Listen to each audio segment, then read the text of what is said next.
think when they get into a wrestling match, if you're completely untrained, you have no experience, you don't even know where to put your hands on another person.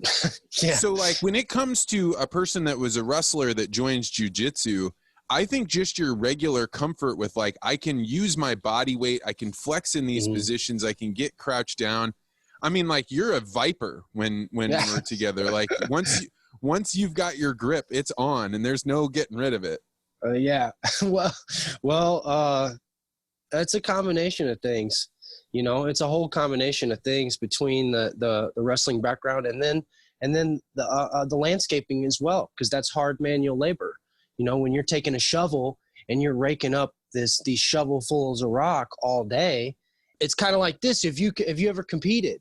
Have you competed in a tournament? I don't think I've ever seen you. No, You've never competed. Did you do the in-house tournament? Oh yeah, I've competed. You did the in-house tournament. Yes, so when you go into that 5-minute period where you're in competition mode, and then when you walk off the mat, sometimes you feel your forearms are burnt out, you know, from gripping the collar or gripping the sleeve. You know, you're pulling a spider guard, or you're trying to snap down with the collar.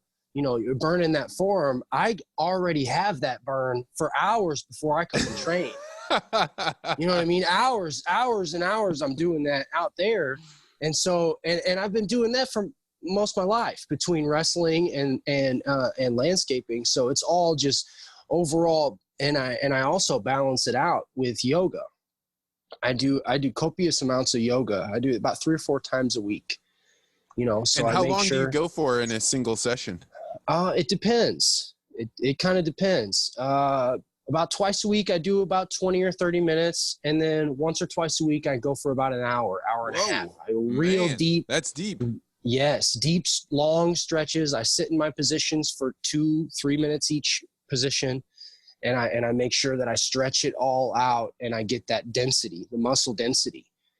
You know, and I think the thing that people don't realize about yoga, like they laugh, oh, that's like for women or whatever, but the only way that yoga is effective is if you're getting into the position where you're pushing beyond where your body is ready to stretch.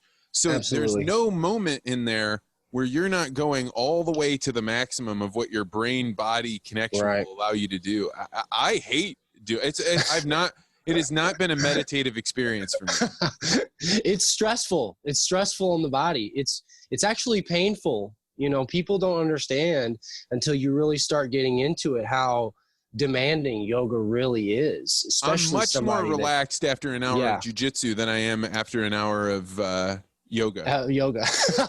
Well, another part that I learned from that is the breathing aspect. You know, I just started doing yoga like maybe a year and a half ago, and it has exponentially increased my ability to mindfully breathe.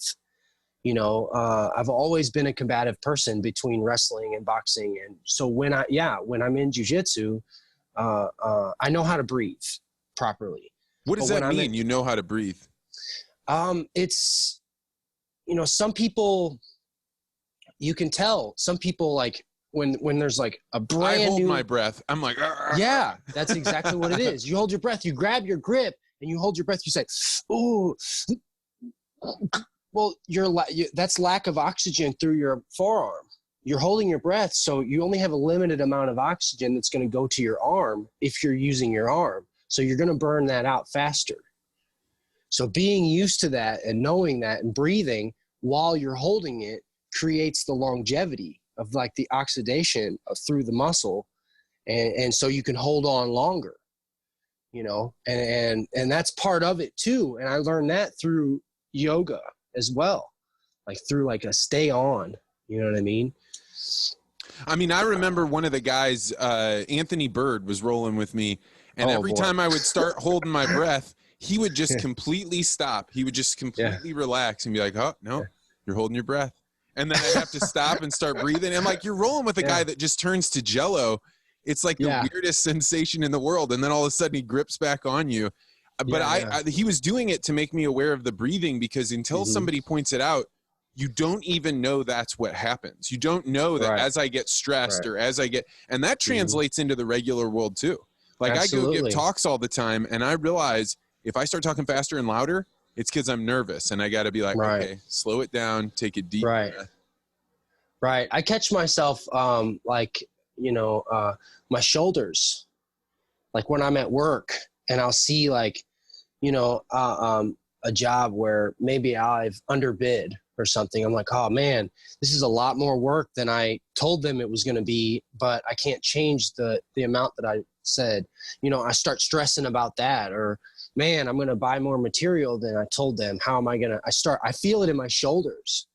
I feel that tension in my shoulders. I'm like this, like, sometimes I have to kind of sit down, and what I like to do is I like to look at the tree line, like wherever I am. Since I work outside, I can look at the tree line and say, okay, this is how I calm down. Like for some reason, it just kind of gives me the grand scale of like, okay, I'm just an ant on an anthill. Like this, I'm just a human on this planet. Like, it's okay. It's fine. And then all of a sudden I'm like,